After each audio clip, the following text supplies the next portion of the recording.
예수님의 산상보훈의 말씀이 마태복음 5장에서 7장에 기록되어져 있습니다. 그 가운데서 마태복음 7장 말씀을 보면 먼저 상반부에는 남을 비판하지 말라, 비판하게 되면 똑같은 내용으로 그 사람이 비판을 받게 된다는 말씀을 하셨습니다.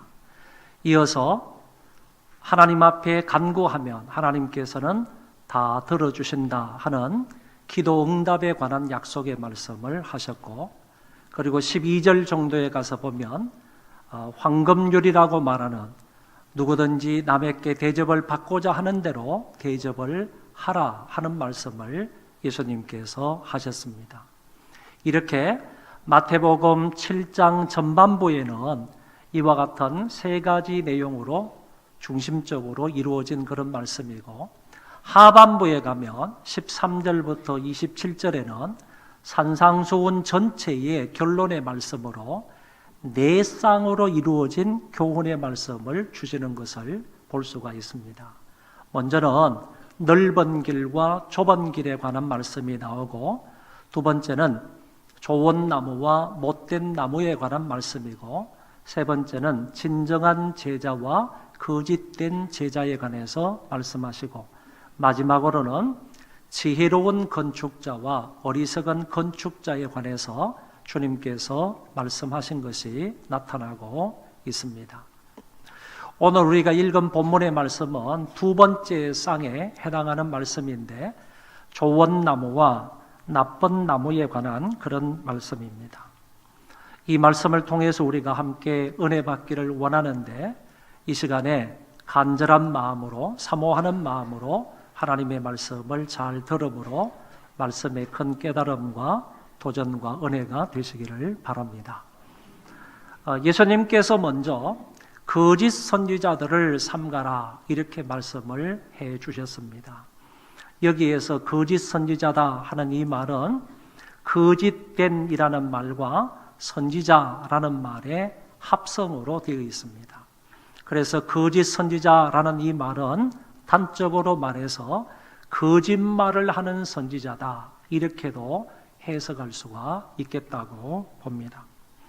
일반적인 선지자는 하나님의 부름을 받아서 하나님의 말씀을 받아 그것을 당신의 백성들에게 전달하는 선지자를 일반적으로 하나님의 선지자다, 참된 선지자다 이렇게 말을 합니다. 이 참된 선지자는 절대로 하나님의 말씀에 가감하지 않습니다.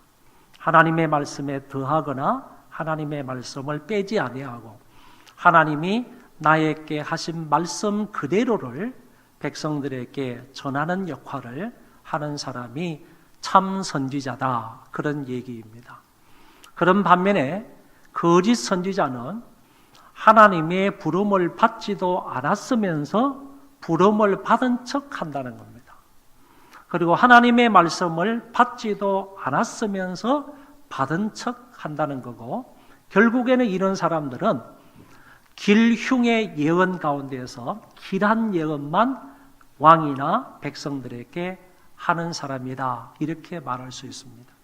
대부분의 이 사람들은 백성들에게 예언을 할 때나 또는 왕에게 예언을 할 때 모든 게 잘 될 거다, 그리고 복이 있을 거다, 평안할 거다, 번창하고 번영할 거다, 이런 식으로 길한 예언만을 하는 사람들이 주로 거짓 선지자다 이렇게 볼 수가 있다, 그런 얘기입니다. 구약 성경에는 이와 같은 거짓 선지자들이 상당히 많이 있는 것을 볼 수 있는데, 그 가운데 아모스 7장의 말씀에 보면 참된 선지자는 아모스인데 그에 반해서 거짓 선지자 아마샤라는 사람이 나옵니다. 이 거짓 선지자 아마샤라는 사람이 두 가지를 알아요. 뭘 아느냐 하면은 자기가 가짜 선지자다라는 것을 알고요, 뿐만 아니라 아모스 선지자는 진짜 선지자다라는 것을 알고 있는 사람이 아마샤라는 사람입니다. 이 두 사람의 예언을 가만히 비교해 보면 참 선지자인 아모스는 여로보암이 죄악된 사람이기 때문에 여로보암 당신은 죽을 거고 뿐만 아니라 당신의 나라는 이렇게 멸망할 거다. 이렇게 예언을 한 반면에 그렇게 예언한 아모스 선지자의 그 말을 아마샤는 그거는 왕을 모함하는 거다. 어떻게 당신이 선지자이면서 여로보암 왕을 모함할 수가 있느냐, 이렇게 말했던 사람이 아마샤다라는 것을 알 수 있게 됩니다. 그런데 결국은 어떻게 되느냐 하면은 아모스 선지자가 예언한 대로 성경은 그대로 이루어진다는 사실을 알게 되는 것입니다. 비참한 결과를 아모스 선지자가 이렇게 예언을 했습니다. 여호와께서 이와 같이 말씀하시기를 내 아내는 성읍 가운데에서 창녀가 될 것이며 내 자녀들은 칼에 엎드려지며 내 땅은 청량하여 나누어질 것이며 너는 더러운 땅에서 죽을 것이요 이스라엘은 반드시 사로잡혀 너의 땅에서 떠나리라 하셨느니라. 아모스 선지자가 아마샤 선지자에게 뿐만 아니라 여로보암 왕에게 동시에 이렇게 예언을 했는데 이 예언대로 그대로 이루어졌음을 우리는 성경을 통해서 알 수 있다, 그런 얘기입니다. 이 사람뿐만 아니라 또 다른 거짓 선지자가 성경에 나오는데 후약 북이스라엘 왕조 시대 때 아합 왕이라는 사람이 있었는데 이 아합 왕이 길르앗 라못이라는 나라에 전쟁을 하려고 합니다. 길르앗 라못을 침략하러 가려고 하는데 두 선지자를 불러놓고 묻는 겁니다. 내가 길르앗 라못을 치기 위해서 올라가는 것이 좋겠느냐? 올라가면 내가 이기겠느냐? 아니면 지겠느냐? 승리하겠느냐? 패하겠느냐? 선지자 둘을 불러놓고 물었더니 미가 선지자는 올라가면 안 됩니다. 올라가면 왕은 죽습니다. 이렇게 얘기를 한 반면에 거짓 선지자였던 시드기야 선지자는 올라가십시오. 올라가면 반드시 왕은 길르앗 라못을 쳐서 승리하게 될 겁니다. 이렇게 예언을 했다는 겁니다. 실제로 아합 왕은 거짓 선지자 시드기야의 말을 듣고 길르앗 라못과 전쟁을 하기 위해서 올라갔으나 결국엔 아합이 패하고 말았습니다. 그리고 아합은 그 전쟁에서 죽고 말았다, 그런 얘기입니다. 누구의 예언대로 되었습니까? 거짓 선지자의 예언대로 된 것이 아니라 참 선지자 미가의 예언대로 그대로 되었다 하는 사실을 알게 되는 것입니다. 한 사람 더 예를 들면 시드기야 왕 때, 시드기야는 남쪽 유다의 왕입니다. 남쪽 유다의 왕이었던 시드기야 왕 때에 선지자 예레미야가 이렇게 예언을 했습니다. 유다 너희들을 위해서 저 바벨론 나라가 침략해 와서 유다 너희들에게 쇠멍에를 메울 것이다 그랬습니다. 그리고 바벨론 나라가 우리를 침략해 와서 결국에 유다는 바벨론에 의해서 멸망할 것이다, 이렇게 예언을 한 사람이 예레미야인데 그에 반해서 하냐냐라는 선지자는 하나님께서 오히려 바벨론 나라를 쳐서 바벨론 나라의 명예를 멸망시킬 거다, 깨트려 버릴 것이다, 이렇게 예언을 했는데 결국에는 BC 586년에 바벨론 나라가 세 차례 침략함으로 인하여서 유다 나라는 멸망을 하고 예루살렘 성전도 부서져 버리고 유다 많은 백성들이 바벨론 나라의 포로로 잡혀가는 것을 볼 때에 예레미야 선지자의 예언대로 그대로 되었음을 알게 되는 것입니다. 자, 이런 것들을 통하여서 거짓 선지자들에게는 나름대로 특징이 있다는 건데 특징 두 가지만 말씀을 드리면 먼저는 하나님의 부르심을 받은 게 없습니다. 자기가 선지자로 하나님의 부르심을 받은 것도 없는데 스스로 선지자 역할을 하는 겁니다.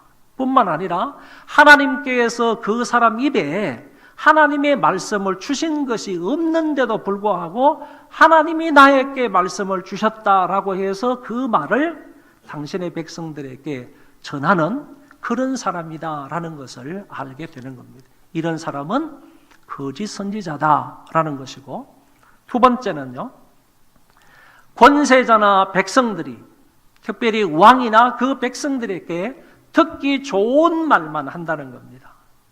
심판이 있을 거다, 너희들은 죄를 지었으니까 회개해라, 이런 말들은 하나님의 말씀이라고 하는 것이 아니고 대부분의 그 왕과 백성들에게 길한 예언만 한다는 겁니다. 잘 될 거다, 좋아질 거다, 번영할 거다, 번창할 거다, 평안할 거다, 이런 얘기들만 많이 해서 왕이나 백성들로부터 어떤 이익을 얻으려고 이렇게 예언을 하는 사람들이 바로 거짓 선지자들이고, 그들이 가지고 있는 특징이다라고 말할 수가 있습니다. 주님이 바로 이와 같은 거짓 선지자들을 삼가라, 이렇게 말씀을 하셨습니다. 삼가라 하는 이 말은 주의하고 조심하고 경계해라 하는 그런 뜻을 가지고 있는 말입니다. 그러면 왜 주님께서 이렇게 그 당시 하나님의 백성들을 보고 이와 같은 거짓 선지자들이 너희 주위에 있으니까 이런 사람들을 주의하고 경계하고 이런 사람들을 이렇게 주의하고 조심해야 된다, 왜 이렇게 말씀을 하셨느냐 하면은, 실제적으로 누가 참된 선지자이고 누가 거짓된 선지자인지를, 누가 진짜고 누가 가짜인지를 잘 구분하기가 쉽지 않기 때문에 주님께서 이렇게 말씀을 하셨다는 것입니다. 여기에 거짓이라는 말을요, 원문의 근거에서 보면 모조의 그리고 가짜의이라는 뜻을 가지고 있습니다. 이 히브리 말 속에서 영어에요, 슈도라는 말이 나왔는데, 그 슈도라는 말이 바로 모조의, 가짜의라는 말이잖아요. 그래서 히브리어에서 여기 영어 단어가 이렇게 슈도라는 단어가 나왔는데, 이것을 가만히 보니까 진짜에 비해서 가짜는요, 모조품이라는 거예요. 진품에 비해서 가짜는 모조품이라는 거예요. 그런데 오늘 우리는 이게 진품인지 이게 가품인지, 이게 진짜인지 가짜인지 이거를 잘 구분을 하지를 못한다는 거예요. 여러분, 허접한 거는요, 가짜가 없어요. 명품이라든지 아주 값비싸든지 아니면 좋은 것에는요, 가품이 있는데 이 가짜품이 나오는데, 허접한 거에는 여러분 가짜가 없어요. 그러니까 복음이라는 게, 하나님 나라라는 게요, 이 성경의 진리라는 것이 너무 가치 있으니까요, 이것만을 전해야 되는데 이것만을 전하지 아니하고 거기에 따라서 가짜품이 나온다는 거죠. 이 진품이 아니라 가짜품이 나오고 모조품이 나온다는 거예요. 그래서 거짓 선지자, 이렇게 못된 선지자들이 우리 주위에 많이 일어난다고 볼 수가 있는데, 그런데 이런 가짜 선지자들, 이런 가짜품들이 많이 나와도 이게 진짜 가짜인지 아니면 진짜인지를 우리가 잘 구분하기가 쉽지 않다, 그런 얘기입니다. 가짜 선지자들을 조심하라, 그런 이유가 바로 이런 데 있다라고 말할 수 있습니다. 그런데 여기 선지자들이라는 말을 그냥 단수로 쓰지 아니하고 복수로 쓰고 있는데, 복수로 쓰고 있다는 말은 무슨 뜻인가 하면은, 예수님이 이 말씀을 하실 때에도 가짜 선지자들은, 모조품 선지자들은 많이 있었다는 얘기고, 그 이후에 제자들 시대 때에도 가짜 선지자는 많이 있었다는 말이고, 요한계시록까지 가서도 계시록 안에서도 역시 가짜 선지자가 많이 있었다는 얘기고, 세월이 지나서요, 오늘 우리 시대 속에서도 가짜 선지자나 가짜 선생들은 많이 있을 수 있다라는 의미로 여기를 단수로 쓰지 아니하고 복수로 썼다라는 그런 얘기입니다. 주님은 계속해서 말씀을 하시기를, 이 가짜 선지자들, 거짓 선지자들에 관해서 말씀하십니다. 양의 옷을 입고 너희에게 나오나 속에는 노략질하는 일이라 그랬습니다. 이 사람들의 겉과 속이 다르다는 얘기입니다. 겉은 양의 탈을 쓰고 나오는 겁니다. 양이라는 것은 평화롭고 온순함을 의미하는 것이고, 더 나아가서 속에 있는 이리는요, 공격적이고 가축에게 피해를 주는 교활함을 의미하는 것입니다. 속에는 교활한 이리의 모습이 있는데 그 겉은요, 양의 탈을 쓰고 오기 때문에 평화롭고 온화한 그런 모습으로 우리 가운데 들어와 있다. 그런 얘기죠. 여러분, 교활하다 하는 말이 무슨 뜻인가 하면은 이 강도다, 사기꾼이다, 그리고 탈취자다, 이런 의미를 가지고 있습니다. 우리 속에, 우리들 가운데에서 이런 양의 탈을 쓰고 우리 가운데 들어와 있는 이 교활한 놈들은 강도라는 얘기입니다. 그리고 사기꾼이라는 얘기예요. 탈취자라는 얘기입니다. 결코 우리에게 유익을 끼치는 존재들이 아니라 우리에게 해를 끼치는 존재이다라고 말할 수가 있는 것입니다.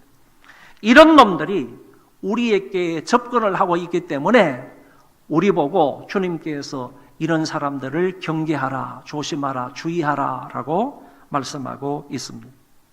그러면 어느 게 진짜고 가짜인지, 어떤 나무가 좋은 나무이고 어떤 나무가 나쁜 나무인지 이것을 어떻게 구분할 수 있겠는가? 그 구분할 수 있는 한 가지 방법이 있는데 그것은 바로 다음에 성경에 나옵니다. 열매를 보아서 그 나무를 알 수가 있다. 열매를 보아서 그놈이 가짜 선지자인지 아니면 진짜 선지자인지를 구분할 수 있게 된다. 구분할 수 있는 방법은 그의 열매를 통해서 알 수 있다라고 주님이 말씀하셨습니다. 다 같이 성경을 읽어보겠습니다. 그들의 열매로 그들을 알지니 가시나무에서 포도를 또는 엉겅퀴에서 무화과를 따겠느냐. 이와 같이 좋은 나무마다 아름다운 열매를 맺고 못된 나무가 나쁜 열매를 맺나니 좋은 나무가 나쁜 열매를 맺을 수 없고 못된 나무가 아름다운 열매를 맺을 수 없느니라. 아멘. 여러분, 이 구절의 말씀을 잘 이해하기 위해서는 팔레스틴 땅에 살고 있는 그 가시나무나 그리고 엉겅퀴에 대해서 우리가 조금은 알 필요가 있습니다. 여러분, 가시나무 가운데에서 여러분이 보시는 것처럼 종류 중에 한 종류가 갈매나무라는 그런 나무가 있습니다. 그런데 이 갈매나무는요, 열매가 포도하고 똑같습니다. 지금 여러분 보시기에 저게 포도냐 아니면 갈매나무 열매냐 구분이 잘 안 갈 정도로요, 이 갈매나무의 열매는 포도나무가 비슷합니다. 그런데 이 갈매나무 열매를 따먹으면요, 이거는 포도가 아니구나, 포도나무가 아니구나 라는 것을 금방 알 수 있게 된다는 거예요. 겉보기에는 이 가시나무 열매가 포도처럼 생겼지만은 그 열매를 내가 입에 넣어서 맛을 보면 포도의 맛하고는 완전히 다르다는 겁니다. 그래서 눈으로 보기에는 갈매나무의 열매가 포도처럼 보이나 실제적으로 가서 그것을 먹어보면 이거는 갈매나무 열매다라는 사실을 알게 된다는 얘기입니다. 엉겅퀴도 마찬가지입니다. 엉겅퀴는요, 겉으로 먼 데에서 볼 때는 이파리가 무성하기 때문에 마치 무화과 나무처럼 보인다는 거예요. 그래서 저건 무화과 나무인가? 열매를 좀 얻을까? 해서 먼 데서부터 가까이 접근을 하게 되면 가까이 가서 보면 무화과 열매는 없고 아주 많은 가시만 달려있는 그런 것이 바로 그런 것이 엉겅퀴 나무입니다.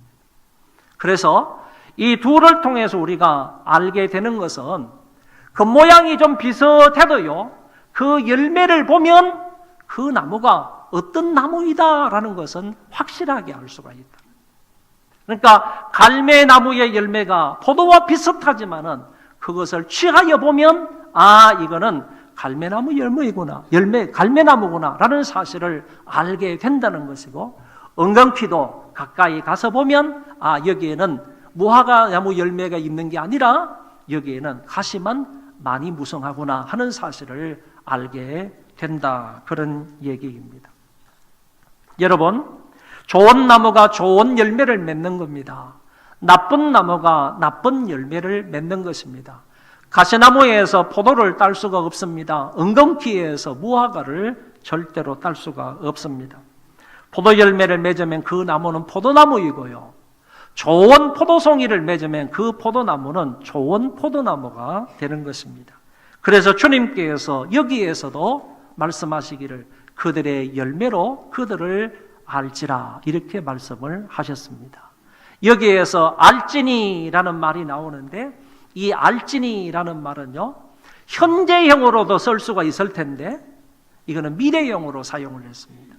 미래형으로 사용됐다 하는 이 말은 어떤 뜻을 가지고 있는가 하면은 이놈이 진짜인지 가짜인지를요 금방 알아볼 수가 없다는 그런 얘기입니다.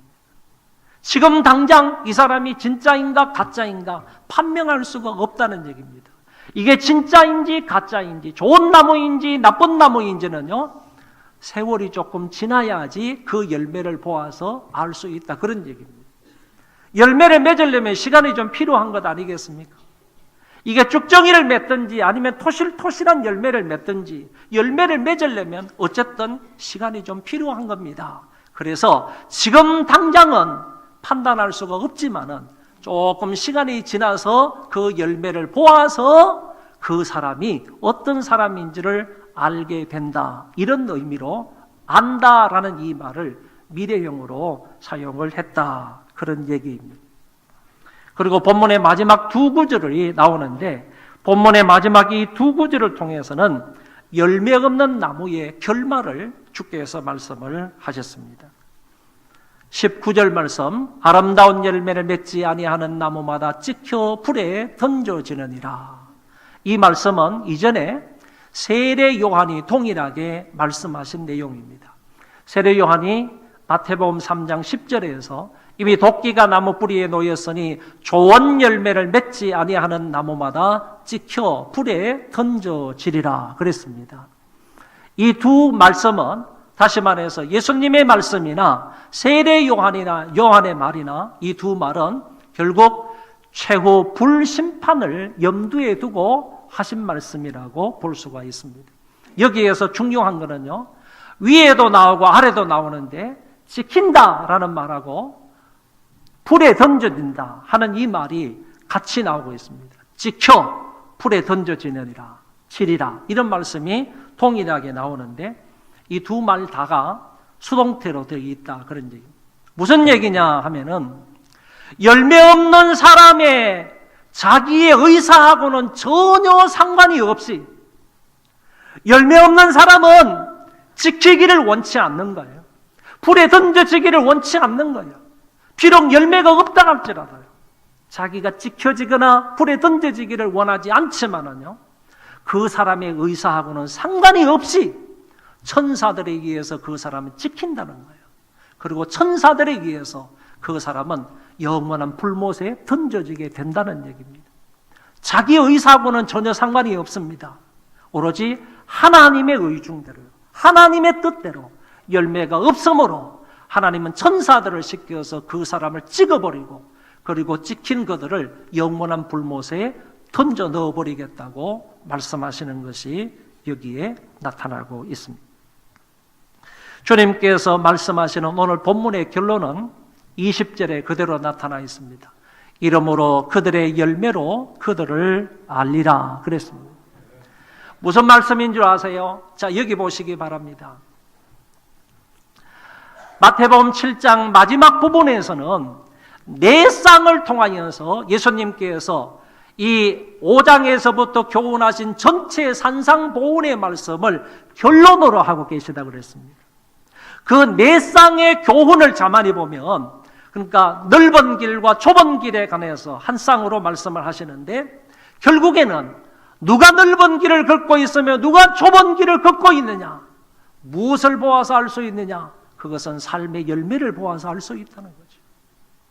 내가 정말 세상 사람들이 다 가는 그 넓은 길을 걷고 있는지, 아니면 주님께서 기뻐하시고 주님께서 원하시는 협착하고 좁은 길을 걷고 있는지, 그걸 어떻게 할 수 있느냐, 그거는 바로 삶의 열매를 보아서 이 사람이 넓은 길을 걷고 있는지 아니면 반대로 좁은 길을 걷고 있는지를 알 수 있다는 얘기입니다.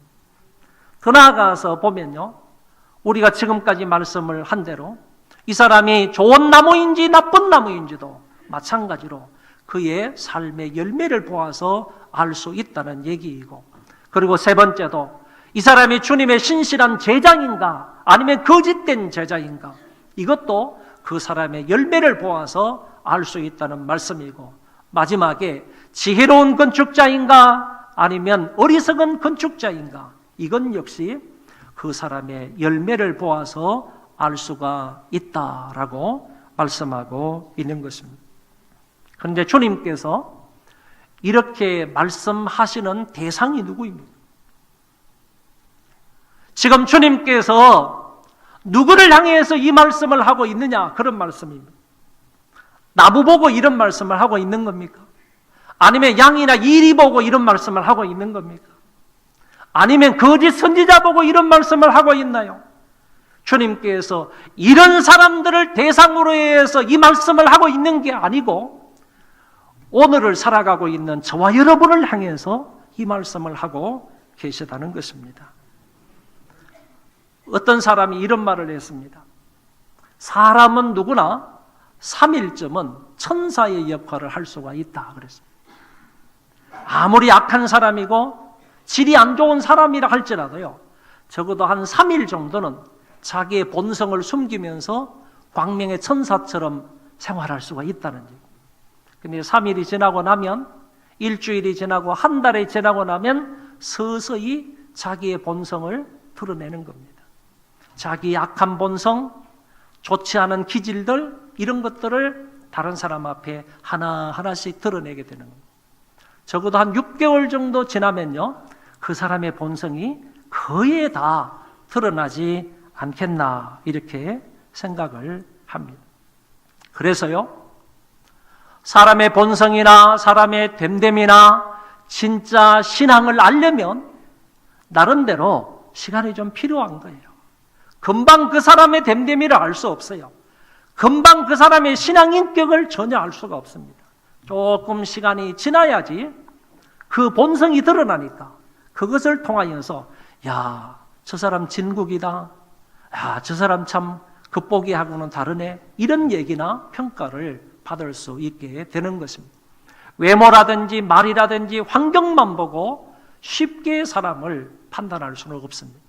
겉으로는 순한 양같이 보여도 노략질한 이리가 그 속에 들어있는지 우리 가운데 아무도 알 수가 없는 것입니다.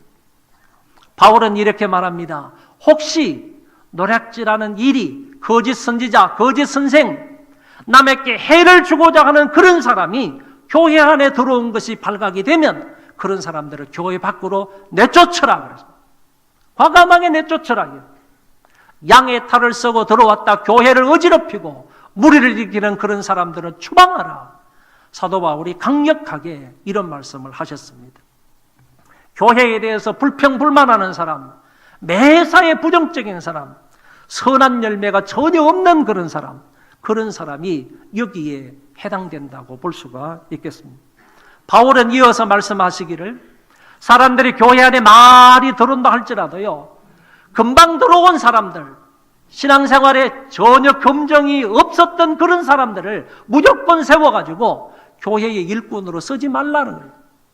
그런 사람들을 교회 일꾼으로 쓰지 말고 그런 사람들 찬찬히 관찰을 했다가 그런 사람에게 정말 선한 열매가 있는지, 삶의 열매가 있는지, 좋은 성령의 열매가 있는지 그 열매를 보아서 그런 사람을 판단해서 그 사람을 직분자로 세워라.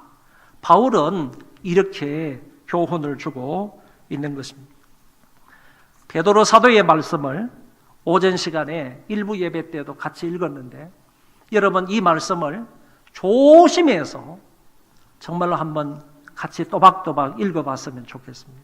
이게 얼마나 무서운 말씀인지 또 우리가 얼마나 정말 심하게 경계해야 하는 그런 말씀인지 우리에게 도전을 주는 그런 말씀입니다. 베드로전서 2장 1절의 말씀입니다. 다 같이 시작. 그러나 백성 가운데 또한 거짓 선지자들이 일어났었나니 이와 같이 너희 중에도 거짓 선생들이 있으리라. 그들은 멸망하게 갈 이단을 가만히 끌어들여 자기들을 사신 주를 부인하고 임박한 말씀을 스스로 취하는 자들이라. 여러분, 베드로 사도가 말씀하시기를 이와 같은 거짓 선지자들을 거짓 선생이라고 대체했습니다. 다시 말하면 거짓 선지자는 거짓 선생이라는 얘기예요. 똑같다는 거예요. 똑같다는 거예요. 거짓 선지자들이 있는데 그 거짓 선생들이 오늘 너희 가운데 있다라고 했습니다. 교회 가운데 있다는 얘기입니다. 믿는 사람들 무리 가운데 있다는 얘기예요. 이런 거짓 선생들이, 이단들이 있다는 거예요. 사이비들이 있다는 거예요. 하나님의 이 복음의 말씀을 복음 그대로를 전하지 아니하고 변질되게 전하는 사람이 있다는 얘기예요. 있다는 얘기예요. 오직 믿음으로만 구원을 받는다고 했는데 그게 아니라 믿음 플러스 알파를 얘기하는 거예요. 믿음으로만 구원받는 게 아니라 진짜 구원을 받으려면 행함도 있어야 된다. 이런 식으로 거짓 교리들을 가르치는 거짓 선생들이 너희 가운데 있다. 이렇게 베드로는 얘기하고 있습니다. 오늘 우리 가운데는 거짓 선생, 이단, 사이비 이런 사람들이 없나요? 모르겠습니다. 정말 깜짝 놀랄 이야기를 지난주에 제가 들었어요. 시와에 우리 교회 가까이 있는 어떤 교회가 나중에 조사를 쭉 해보니까 신천지 이단이 4명인가 5명이 나왔대요. 신천지 이단이 4명, 5명 나왔는데 그 목사님이 정말 은혜 가운데 이 사람을 잘 발견을 해가지고 이 사람을 교회 밖으로 추방을 했어요. 그런데 놀라운 것은요, 그 중에 한 권사님은 그 교회에 20년 넘게 계셨던 분이에요. 그 교회에서 권사가 됐고요. 그 교회 권사님이 20년 넘게 그 교회에 있었다는 거예요. 여러분, 충격적인 얘기 아닙니까? 그 사람이 처음부터 어떤 계략을 가지고 그 교회에 들어온 이단인지는 모르겠지만 그렇지 않으면 중간에 어떻게 이단에 빠져가지고 그런 사람이 되었는지는 모르겠으나 그 권사님이, 그 교회 권사님이 그 교회를 충성스럽게 섬겼다고 하는 그런 분인데 그런 사람이 신천지 이단에 빠진 거예요. 그래서 이번에 5명 가운데 한 사람이 되어서 추방을 당했다는 얘기를 들었습니다. 여러분, 이런 이단들이요, 거짓 선생들이 가만히 끌어 들어오는 사람이 있어요. 보세요. 멸망하게 할 이단을 가만히 끌어들인다고 그랬습니다. 거짓 선생들이 가만히 이단들을 끌어들이는 거예요. 잘못된 이런 사람들이 이단과 사이비들을 교회 안에 끌어들여서 사람들에게 가라지를 덧뿌리는 거예요. 그래서 교회를 혼란스럽게 만드는 거죠. 이 사람들은요, 자기도 주님을 부인합니다. 아울러서 옆에 있는 사람들에게 유혹을 해서 옆에 있는 사람들도 주님을 부인하게 만드는 거예요. 결국에 하나님의 심판이나 하나님의 멸망을 자초하게 되는 그런 사람들이 오늘 거짓 선생이다라고 베드로서에서 말씀하고 있는 것입니다. 세상 사람들은 외모를 봅니다. 세상 사람들은 학벌을 봅니다. 세상 사람들은 신앙의 연륜을 볼 수 있습니다. 세상적인 지위를 볼 수 있습니다. 그 사람들이 가지고 있는 재물을 볼 수가 있습니다. 이거는요, 그 사람의 이파리만 보는 거예요. 그 사람의 꽃만 보는 거예요. 그러나 하나님과 교회는요, 이파리나 겉모습이나 꽃이나 이런 것을 보는 것이 아니라 하나님과 교회는요, 그 사람의 열매를 보는 거예요. 열매를. 교회는 성도들의 열매를 보아야 합니다. 신앙인격의 열매를 보아야 하는 것이고 그 사람을 통해서 성령의 열매를 맺고 있는지를 보아야 하는 것이고 그 사람이 기도의 열매나 전도의 열매를 맺고 있는지 이것을 보아야 한다, 그런 얘기입니다. 그거를 보아서 그 사람을 판단하는 것이 옳다라는 얘기입니다. 우리에게 아무런 열매가 없는데도 불구하고 나는 좋은 목사야, 아니면 훌륭한 장로야, 나는 괜찮은 안수집사야, 나만은 권사가 없어, 나만은 교사가 없어, 나만은 구역 인도자가 없어, 이렇게 말할 수가 있습니까? 하나님 앞에, 사람들 앞에 내어놓을 열매가 전혀 없는데 열매는 못된 나무의 열매만 맺어놓고 우리가 하나님 앞에, 사람 앞에서 이렇게 얘기할 수 있는 겁니까? 이런 것은 절대로 불가능한 사실입니다. 1년 동안 우리의 삶을 통해서 정말 얼마나 열매가 있는지 한번 곰곰이 생각을 해보시기를 바랍니다. 그들의 열매로 그 사람을 아는 것입니다. 그리고 열매가 없으면요, 그 나무는 찍혀서 불에 던져지리라고 주님이 말씀하셨습니다. 나쁜 나무에는 이런 열매가 맺습니다. 음행과 더러운 것과 우상숭배와 술수와 원수 맺는 것과 분쟁과 시기와 불법과 당짓는 것과 불리함과 이단과 술취함과 방탕, 이와 같은 나쁜 열매를 맺는 나무가 나쁜 나무입니다. 반대로 좋은 나무는 사랑과 희락과 화평과 오래 참음과 자비와 양성과 충성과 온유의 절제, 좋은 열매를 맺는 나무가 좋은 나무입니다. 사랑하는 우리 소망교회 성도 여러분, 우리는 회개의 열매를 맺으시기 바라고요, 입술의 열매를 맺으시고 빛의 열매를 맺으시고 성령의 9가지 열매를 맺으시고 기도의 열매, 전도의 열매, 물질의 열매, 헌신의 열매, 아름답고 좋은 열매들을 많이 맺음으로 예수님의 훌륭한 제자로 인정을 받으시고 하나님 앞에서 칭찬을 받는 우리 모두가 되시기를 바랍니다. 기도하겠습니다.